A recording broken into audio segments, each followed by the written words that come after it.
Olá, seja muito bem-vindo para o nosso 10º dia de leitura bíblica e do catecismo, graças a Deus. Hoje seguiremos com as leituras de Gênesis, capítulos 14 e 15, Salmo 10, Mateus, capítulo 7, versículos 1 a 14, e o catecismo dos itens 65 ao 73. Isso. E eu desejo aos seus corações, aos nossos, pela graça de Deus, paz e bem, graça, força, alegria de Deus e esperança nos nossos corações.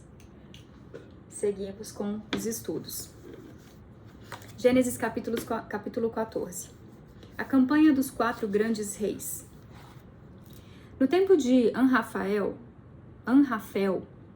rei de Senaar, de Arioque, rei de Alazar, de Cadorlaomor, rei de Elã e de Tadal, rei dos Goim, estes fizeram guerra contra Bará, rei de Sodoma, Bersa, rei de Gomorra, Senaabe, rei de Adama, Semeber, rei de Seboim, e o rei de Bela, este é Segor. Estes últimos se juntaram no vale de Sidim, que é o mar do Sal.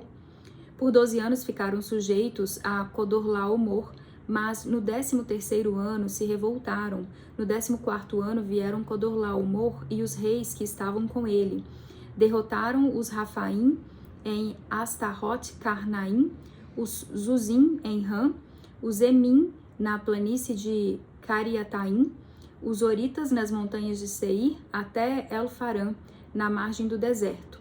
Eles voltaram e vieram à fonte do julgamento, que é Cádiz, derrotaram todo o território dos Amalecitas e também os amorreus, que habitavam Assazon-Tamar. Então o rei de Sodoma, o rei de Gomorra, o rei de Adama, o rei de Seboim e o rei de Bela, este é Segor, fizeram uma expedição e se colocaram em ordem de batalha contra eles no vale do Sidim, contra Codorlaomor, rei de Elã, Tadal, rei dos Goim, Anrafel, rei de Senaar, e Arioque, rei de Elazar. 4 reis contra 5. Ora, o vale de Sidim estava cheio de poços de betume na sua fuga. O rei de Sodoma e o rei de Gomorra caíram neles e o resto se refugiou na montanha. Os vencedores tomaram todos os bens de Sodoma e de Gomorra e todos os seus alimentos e se foram. Eles tomaram também Ló, o sobrinho de Abrão, e seus bens e se foram. Ele morava em Sodoma. Um sobrevivente veio informar a Abrão, o hebreu, que habitava no carvalho do amorreu Mambré, irmão de Escol e de Aner. Eles eram os aliados de Abrão. Quando Abrão soube que seu parente fora levado prisioneiro, fez sair seus aliados, seus familiares, em número de 318, e deu perseguição até Dan. Ele os atacou de noite, em ordem dispersa. Ele e seus homens derrotou-os e perseguiu-os até Oba, ao norte de Damasco. Recuperou todos os bens e também seu parente Ló e seus bens, assim como as mulheres e a tropa.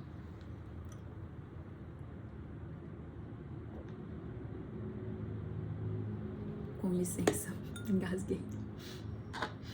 Melquisedeque. Quando Abrão voltou, depois de ter derrotado Codorlaomor e os reis que estavam com ele, o rei de Sodoma foi ao seu encontro no vale de Save, que é o vale do rei. Melquisedeque, rei de Salém, trouxe pão e vinho. Ele era sacerdote do Deus Altíssimo. Ele pronunciou esta bênção: Bendito seja Abrão pelo Deus Altíssimo, que criou o céu e a terra. E bendito seja o Deus Altíssimo, que entregou teus inimigos entre tuas mãos. E Abrão lhe deu o dízimo de tudo. O rei de Sodoma disse a Abrão: Dá-me as pessoas e toma os bens para ti. Mas Abrão respondeu ao rei de Sodoma: Levanto a mão diante do Deus Altíssimo, que criou o céu e a terra. Nenhum fio, nenhuma correia de sandália, nada tomarei do que te pertence, para que não digas: eu enriqueci Abrão. Nada para mim, somente o que meus servos comeram e a parte dos homens que vieram comigo, Aner, Escol e Mambré.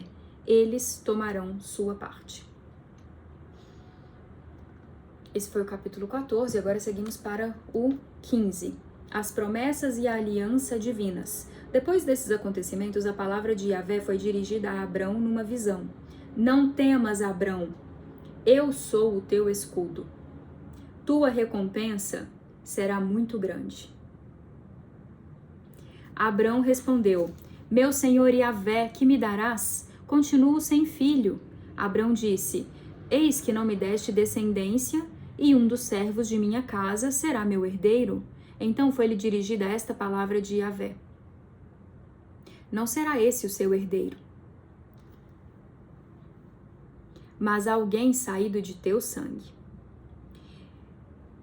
Ele o conduziu para fora e disse, ergue os olhos para o céu e conta as estrelas, se as pode contar.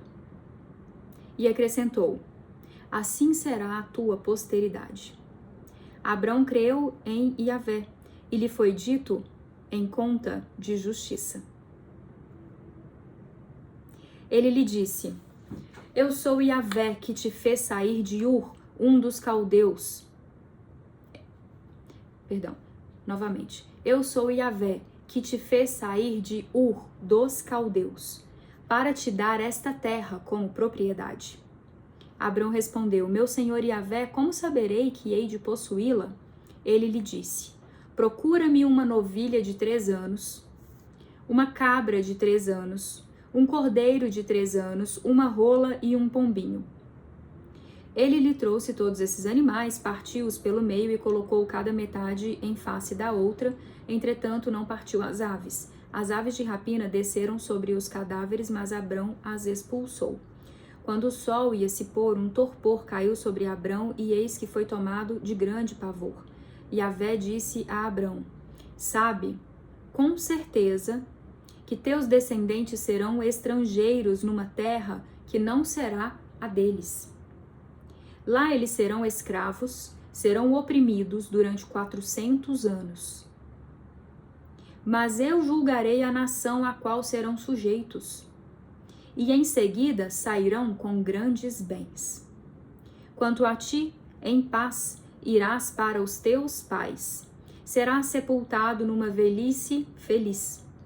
É na 4ª geração que eles voltarão para cá, porque até lá a iniquidade dos amorreus não terá atingido seu cúmulo.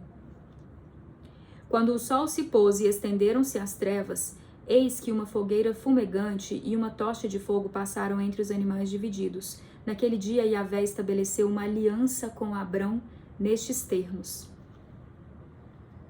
À tua posteridade darei esta terra, do rio do Egito até o grande rio, o rio Eufrates, os quenitas, os cenezeus, os cadmoneus, os heteus, os ferezeus, os rafaim, os amorreus, os cananeus, os gergeseus e os jebuseus.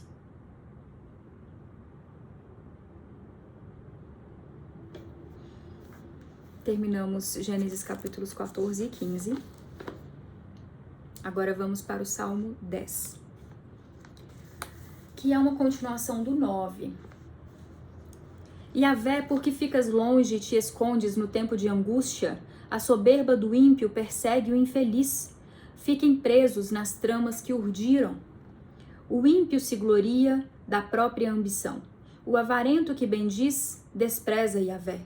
O ímpio é soberbo, jamais investiga. Deus não existe, é tudo o que pensa. Suas empresas têm sucesso em todo o tempo, teus julgamentos estão além do seu alcance, ele desafia seus adversários todos. E diz em seu coração, eu sou inabalável, jamais me acontecerá uma desgraça. Maldição, fraude e violência lhe enchem a boca, sob sua língua há opressão e maldade. Põe-se de emboscada entre os juncos e as escondidas massacra o inocente. Com os olhos espreita o miserável, de tocaia bem oculto como leão no covil, ele se embosca para pegar o infeliz, captura o infeliz e o arrasta em sua rede. Ele espreita, se agacha, se encurva, e o miserável cai em seu poder. E reflete: Deus esquece, cobre a face para não ver até o fim. Levanta-te, Yahvé, ó Deus, ergue a tua mão. Não te esqueças dos infelizes, porque o ímpio desprezaria Deus, pensando que não investigas? Mas tu vês a fadiga e o sofrimento e observas, para tomá-los na mão. A ti se abandona o miserável, para o órfão tu és um socorro. Quebra o braço do ímpio e do mal e procura sua maldade. Não a encontras. Yahvé é rei para sempre e eternamente. As nações desapareceram de sua terra. Yahvé, tu ouves o desejo dos pobres. Fortalece seu coração e lhes dá ouvidos, fazendo justiça ao órfão e ao oprimido, para que o homem terreno não infunda terror.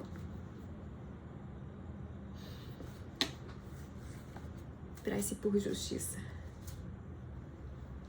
Lembremos as bem-aventuranças, Sermão da Montanha. Bem-aventurados os que têm sede e fome de justiça, porque serão saciados. Amém. O tempo é de Deus, não é nosso. Mas estamos em grandes tempos, né? Temos a honra de estar aqui nesses grandes tempos. Mateus capítulo 7, versículos 1 a 14. Não julgar.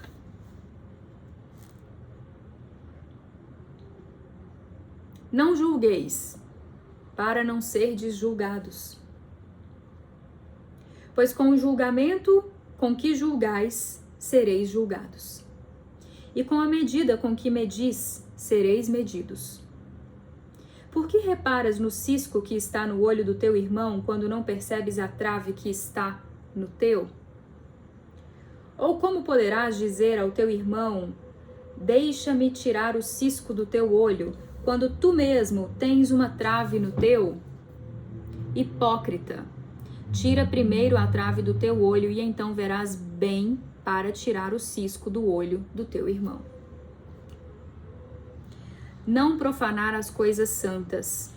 Não deis aos cães o que é sagrado.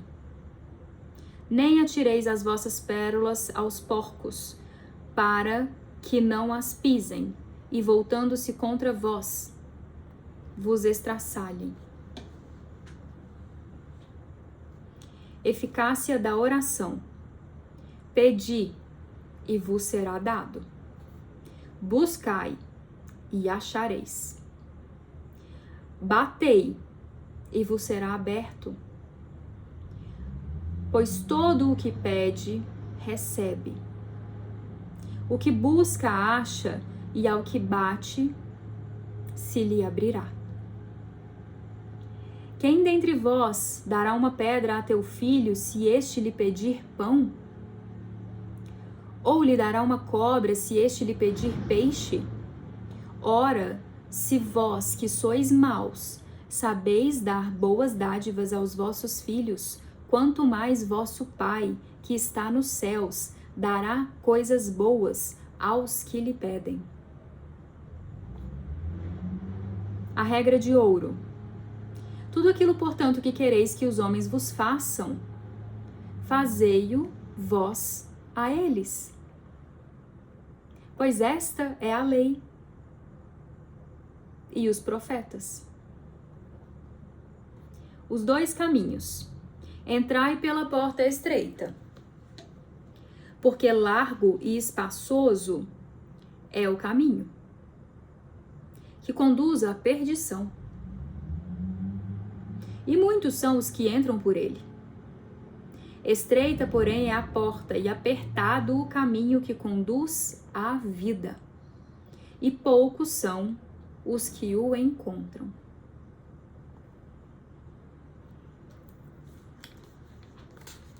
Mateus capítulo 7, continuação do Sermão da Montanha. Foi dito por Jesus Cristo, né? Versículos 1 a 14. Agora o Catecismo da Igreja Católica, item 65 a 73. Cristo Jesus, mediador e plenitude de toda a revelação. Deus tudo disse no seu verbo. Entre aspas, muitas vezes e de muitos modos, Deus falou outrora aos nossos pais pelos profetas. Nestes dias, que são os últimos, falou-nos por meio do Filho, fecha aspas, Hebreus capítulo 1. Cristo, o Filho de Deus, feito homem, é a palavra única, perfeita e insuperável do Pai. Nele o Pai disse tudo e não há outra palavra senão esta. São João da Cruz, a exemplo de tantos outros, expressa isto de maneira brilhante ao comentar. Porque em dar-nos, como nos deu, seu Filho, que é sua palavra única e outra não há, tudo nos falou de uma só vez, nessa única palavra, e nada mais tem a falar. De fato, aquilo que outrora falou parcialmente aos profetas, agora nos disse inteiramente em seu Filho, nos dando o todo que é seu próprio Filho. Portanto, se alguém ainda quisesse interrogar o Senhor e pedir-lhe visões ou revelações, não só cometeria uma insensatez, como ofenderia a Deus, por não fixar seu olhar unicamente em Cristo e buscar fora dele coisas diferentes ou novidades. Não haverá outra revelação. A economia cristã, portanto, entre aspas, a economia cristã, portanto, como aliança nova e definitiva, jamais passará e já não há que esperar nenhuma nova revelação pública antes da gloriosa manifestação do nosso Senhor Jesus Cristo. Fecha aspas. Todavia, embora a revelação esteja terminada, não está explicitada por completo. Importante isso aqui, até porque Apocalipse, a palavra Apocalipse significa revelação, desvelamento. Cabe à fé cristã capturar gradualmente ao longo dos séculos todo o seu alcance. No decurso dos séculos, aliás, eu vou pontuar aqui, tem muitas aparições de Nossa Senhora acontecendo desde 1830, Nossa Senhora das Graças lá na França, La Salette, Nossa Senhora de Lourdes e muitas outras, para citar aqui rapidamente. Rosa Mística, Nossa Senhora da Rosa Mística, Garabandal. Tem muitas, assim, já validadas pela Nossa Senhora de Fátima, das mais importantes, mas elas estão todas conectadas, as mensagens são conectadas. Recomendo muito que você busque, aqui no YouTube tem um material do Padre Vander de Jesus, Vander com W. Ele fez lives citando as aparições, e o nome das lives são Aparições de Nossa Senhora, aí elas são numeradas, aí começa com o nome da aparição, Graças, depois La Salette, Lourdes, elas estão na sequência cronológica em que aconteceram, né? E as mensagens, elas são conectadas. Um outro sacerdote que tem sido muito inspirado pelo Espírito Santo para trazer essas informações é o Padre Francisco Amaral. Busquem os conteúdos do Padre Francisco Amaral. Ele está sendo muito, gente, tô arrepiada, muito guiada pelo Espírito Santo para trazer essas informações sobre as manifestações de Nossa Senhora, que eles chamam de Marianologia, né? Os estudos de Maria relacionados a, quando fala em Nossa Senhora, fala em Maria. Essa coisa está conectada, mas é muito importante nós estudarmos e conhecermos isso nesse momento. Fica esse meu pedido especial para você dar uma atenção para isso. E o Padre Francisco Amaral tem feito um trabalho muito importante de trazer as revelações que vem acontecendo no Brasil. São várias, são muitas nas últimas décadas, mas mais recentes, coisa recente. Inclusive, há 2, 3 semanas eu conversava com um padre aqui, tem uma acontecendo aqui numa cidade pertinho aqui da capital de São Paulo, e vejam só, eu me emocionei muito, porque vejam o que é a ação do Espírito Santo. Eu já tinha começado a campanha falando Brasil Mais Alegre, vamos dançar Vamos resgatar a alegria da música, de dançar, de cantar, a alegria da vida, né? Vamos usar elementos para isso. Eu não tinha ainda começado a campanha com a fita laranja, mas aí o padre comentou que teve lá nessa manifestação, nessa aparição de Nossa Senhora, e como eu sei que geralmente tem as mensagens, né, eu perguntei, padre, qual foi a mensagem? E ele falou, estava relacionada à alegria. Eu fiquei muito emocionada, porque Deus já tinha começado a me mobilizar para trabalhar essa coisa de alegria, que é a intuição do Espírito Santo, né? Então, Deus vem nos confirmando, nos levantando a alegria de existir, de ser grato pela vida, de reconhecer o milagre que é a vida, é no nível espiritual. E ela deve ser maior do que as circunstâncias da vida, do que as cruzes que nós missionariamente estamos aqui para carregar, cada um com as suas, no seu processo, né? É essa alegria de viver. Inclusive, volto a fazer referência ao conteúdo no YouTube do doutor psiquiatra, doutor César Vasconcelos, que eu acessei há pouco, eu gostei muito do conteúdo dele, que ele fala inclusive dessa questão da alegria, que a verdadeira alegria ela vem do Senhor, né?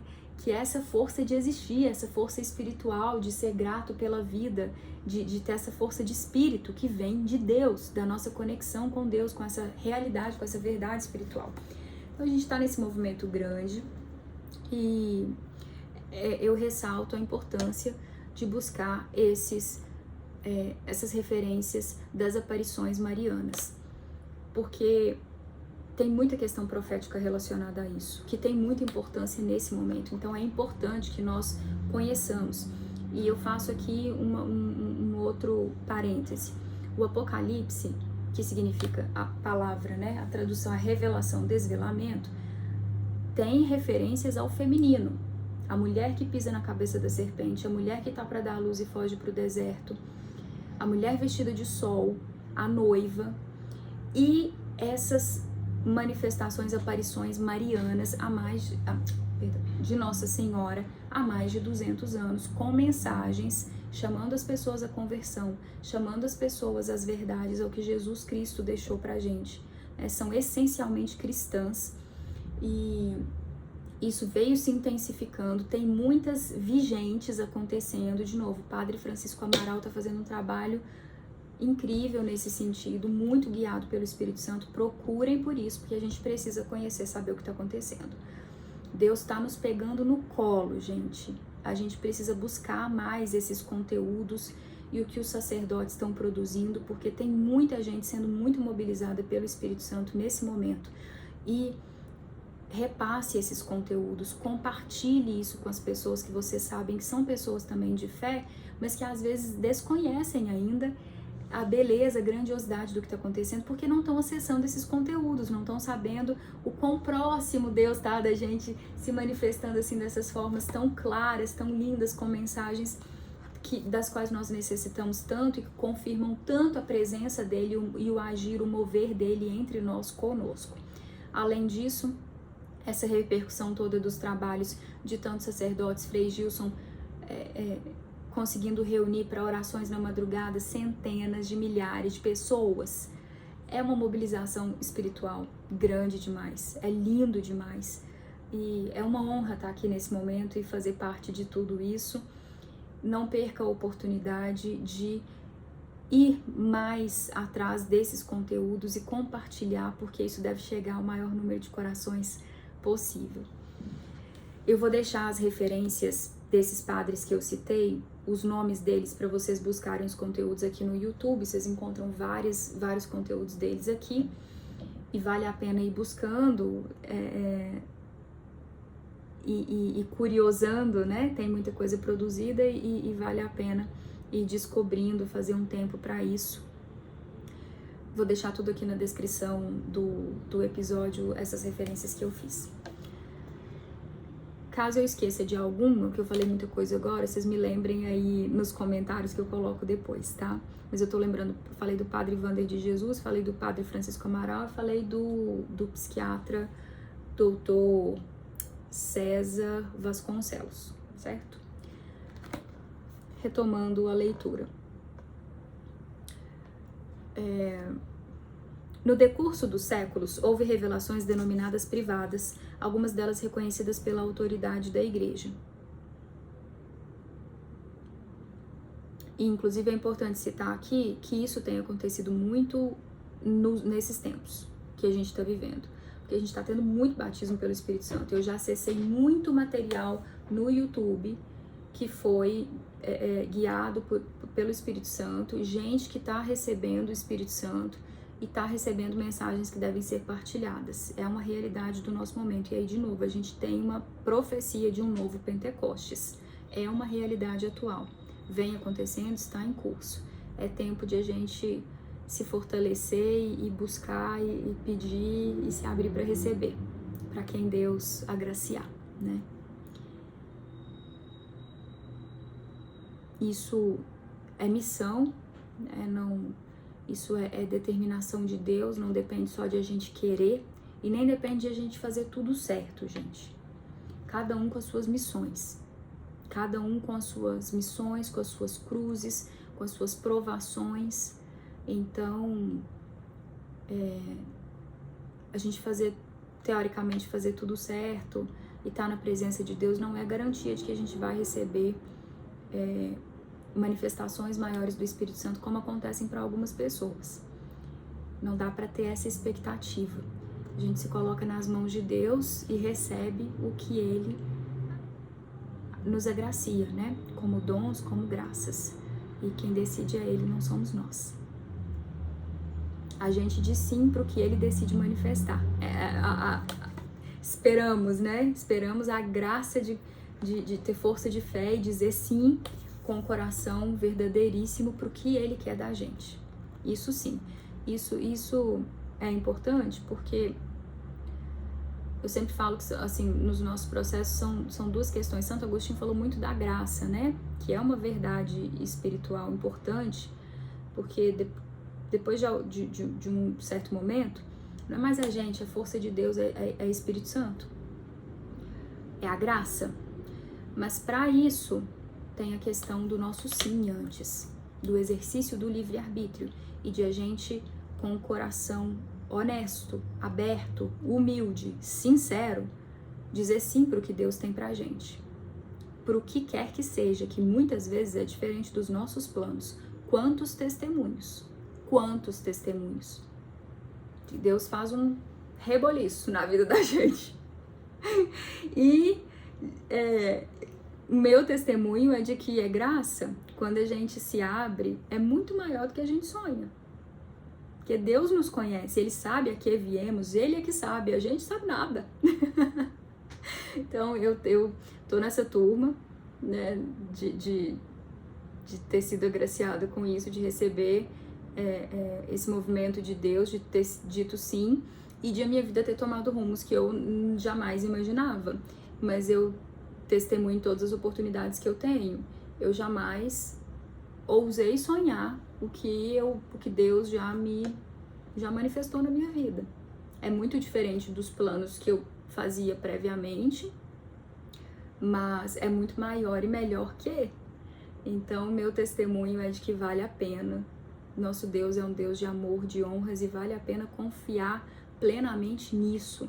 É o salto na fé. O Kierkegaard, o filósofo, fala disso, né? É o salto na fé. É você abrir mão do seu eu. Aí entra a questão do ego, né? Que é um grande desafio hoje em dia, porque a gente tá numa cultura muito egóica, de muita valorização do ego, eu. E aí são os meus planos, eu. Mas não é só agora, porque aqui, ó, a passagem, a história da Virgem Maria trata muito disso. Isso é muito falado no catolicismo, nas homilias, quando vem essas passagens, o sim de Maria, o nosso sim para Deus, que é fé. Deus nos testa, Deus nos prova. É maravilhoso, é graça, e não é fácil, e não vem de graça. A gente tem que sustentar fé, resiliência, sustentar provações, sustentar tentações, que acontece de tudo. Ó, todos passaram por isso. As histórias estão todas aqui, por isso a gente está aqui estudando mais, para saber reconhecer mais, para entender mais os processos, né? Porque é graça, mas não é só mamão com açúcar, digamos assim. Nós passamos pelos processos de lapidação, e se Jesus passou pelo que Jesus passou, gente, nós podemos esperar o quê? Vai ser moleza? Então, Jesus é amor, Deus é amor. Deus é amor. Jesus passou esclarecendo isso, ensinando a gente isso, né? Mas o Deus, nosso Deus, também é o Deus do Antigo Testamento. Um Deus de justiça, um Deus que cobra, um Deus firme, um Deus que... Eu já li até trecho que fala de proibição de intercessão. Eu não lembro agora qual é o trecho. Josué? Não lembro se é Josué. Mas tem um trecho no Antigo Testamento em que Deus fala para o profeta: não intercederás por esse povo. Deus conhece os corações e é um Deus de justiça.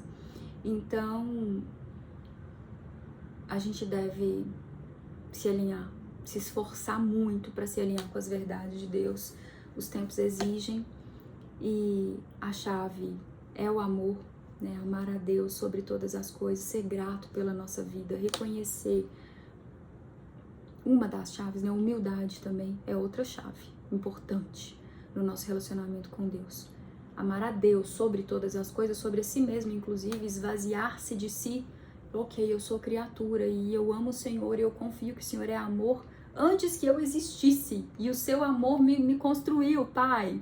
Deus, mãe, Deus que é pai, mãe, eu tô aqui, o Senhor me construiu, o Senhor me criou. Amor. Me ensina. E se tá difícil, pede o que tá precisando. Tá difícil, tô sem fé, pede, a gente acabou de ler. Pedi e recebereis, batei e abrir-se-á. E se não tá sabendo pedir, pede para aprender o que pedir. Pede para Deus mostrar, intuir o que pedir. Humildade leva a gente longe no relacionamento com Deus, para muito mais perto dele. E confiança de que ele é amor. Seguimos.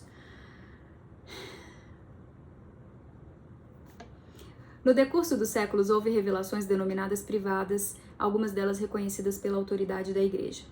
Elas não pertencem, contudo, ao depósito da fé. A função delas não é melhorar nem completar a revelação definitiva de Cristo, mas ajudar a viver dela com mais plenitude em determinada época da história. Guiado pelo magistério da Igreja, o senso dos fiéis sabe discernir e acolher o que nessas revelações constitui um apelo autêntico de Cristo ou de seus santos à Igreja. A fé cristã não pode aceitar revelações que pretendam ultrapassar ou corrigir a revelação da qual Cristo é a perfeição. Este é o caso de certas religiões não cristãs e também de certas seitas recentes que se fundamentam em tais revelações. Resumindo, por amor, Deus revelou-se e doou-se ao homem. Vou ler de novo. Por amor, Deus revelou-se e doou-se ao homem. Assim lhe oferece uma riquíssima e definitiva resposta às questões que o homem se faz acerca do sentido e do objetivo da vida. Deus revelou-se ao homem comunicando-lhe gradualmente seu próprio mistério, por meio de ações e de palavras. Para além do testemunho que Deus dá de si mesmo nas coisas criadas, ele manifestou-se pessoalmente aos nossos primeiros pais. Falou-lhes e, depois da queda, prometeu-lhes a salvação e ofereceu-lhes sua aliança. Deus fez com Noé uma aliança eterna entre ele e todos os seres vivos. Esta há de durar enquanto durar o mundo.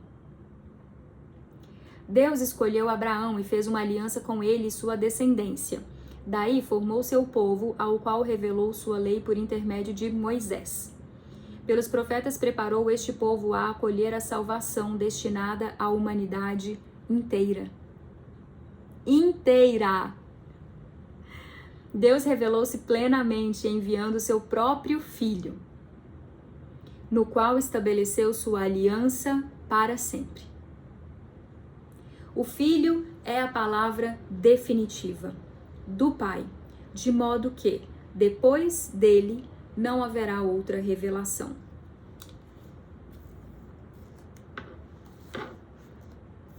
Décimo dia concluído, pela graça de Deus. Paz, bem, força, alegria, muito amor e esperança.